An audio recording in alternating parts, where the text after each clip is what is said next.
My name is Gareth Cliff and you're watching Joburg Today.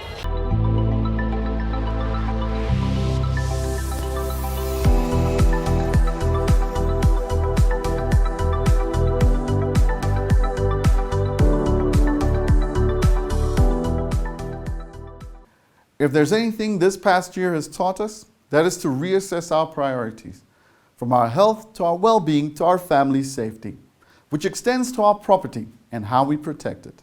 I speak to the CEO of Fire Ops SA. Well, it was since the middle of the last decade that we realized that fire services in general were declining in service delivery standards, but more so in Johannesburg for whatever reason. And I decided to pick up that slack by virtue of a private offering. And it's been going well so far. You know, I founded the company in July of 2017. 2018, we spent the best part of the year in Iran. And as we landed almost, we were approached by Anglo American, which turned out to be a brilliant champion client for us ever since then. Now, what's changed in the emergency service industry that's given rise to Fire Ops becoming the #1 go-to emergency service provider? I think there's a lot of political issues with it in the first instance, which I don't have the capacity nor the knowledge to interpret.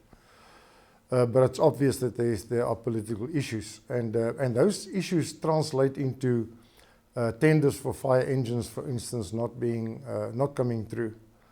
And if you don't have the hardware, then of course you lose faith in your own systems, and so then you have a demoralizing of staff. And when the staff demoralize, then one thing leads to another, and eventually you sit with something that you simply cannot manage or contain. And that's what happened to Joburg Fire Department. Now, Fire Ops is experiencing lots of growth within Joburg. How are you taking this to market for both residential areas and the insurance industry? Residential has taken an interesting turn.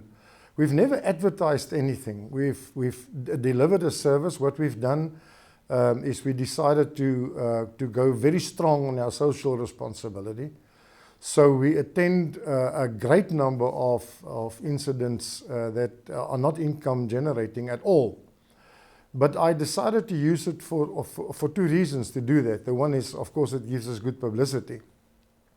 And the other is it keeps our staff on their toes. So I almost see a non-income generating house fire, for instance, as a very good opportunity to call it a drill. And so that's really a practice run for us, and that helps us to improve our delivery and our standard.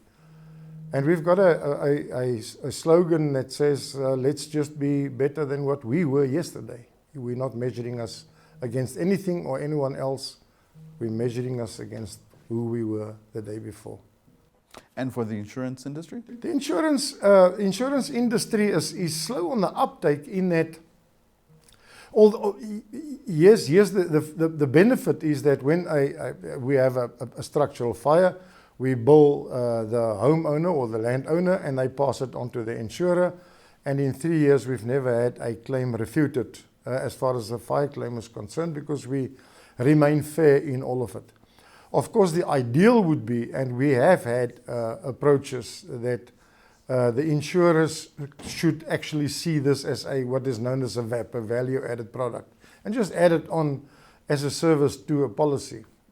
So there's a strong move at the moment towards that, and I'm sure we'll see some great things coming in the near future.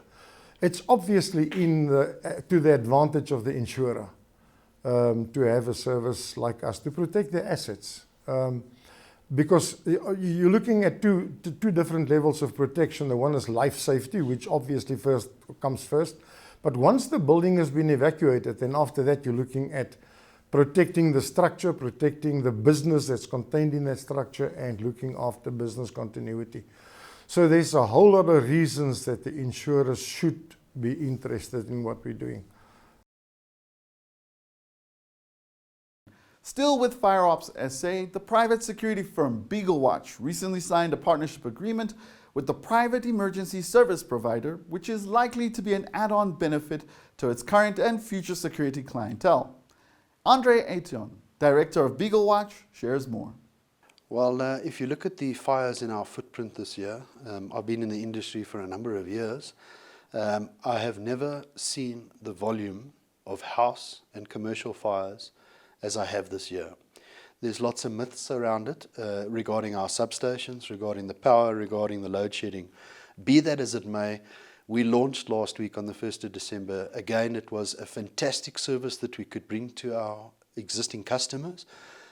We follow, as a company, it's very, very important for us to follow these trends. So the sparking of these fires per se in the suburbs that we protect, we had no alternative to reach out to a private fire service, Fire Ops SA in this instance, who have the world of experience, good teams, good experience, good capabilities to deal with this type of thing.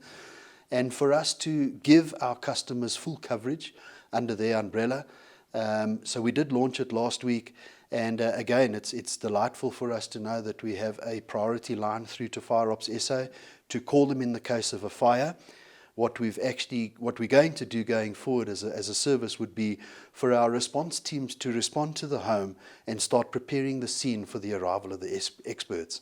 Our response team and officers are no fire experts. They're not trained in fire. We put their lives at danger. And as a company, it's key critical for us to protect the well-being of our staff. And therefore, we will prepare the scene and let Fire Ops deal with the fire protection that they've got. So it really gives our customers some added peace of mind that we will make sure that we deal with their fire issues at the time of a fire. Now, how does this change Beagle Watch's business model? It changes the business model because there's more of a spread under the premium brand. Again, I cannot emphasize enough that we are a premium service provider. We want to ensure that we are highly focused on the fact of our client needs, and that's why just with the additional fires that came to mind, there was no doubt that we needed to do something different. So changing our business model, we will still be there to respond, so there's no serious fundamental change. There is an investment into the training of our officers through the help of Fire Ops SA, who we've already agreed to will come out and do the required training.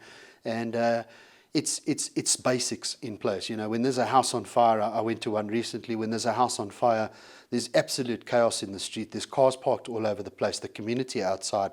This is time for our officers, to the best of their ability, to clear the scene, make sure the gates are open of the property, keep the family as calm as possible, and wait and prepare and get the scene ready for the professionals to arrive, who I know have a very quick response time. We've seen all their activities prior to us engaging.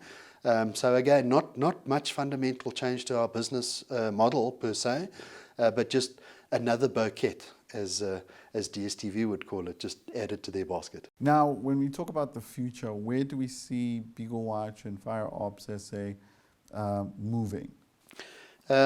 Certainly into bigger districts where we can render the service. Certainly household also having some level of fire protection in place. I think as a country of South Africa, we very seldom go into homes and see that we've made any investment into fire protection in our homes. It's been unheard of. It's been forgotten about.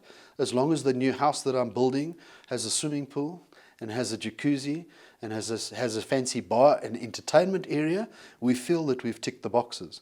But we certainly haven't ticked the boxes when it comes to the fire protection that needed to go into the home to potentially save lives at the time of houses going on fire. So this is something that we're considering and looking at, and we're already deep within our plans, and we're ready to roll.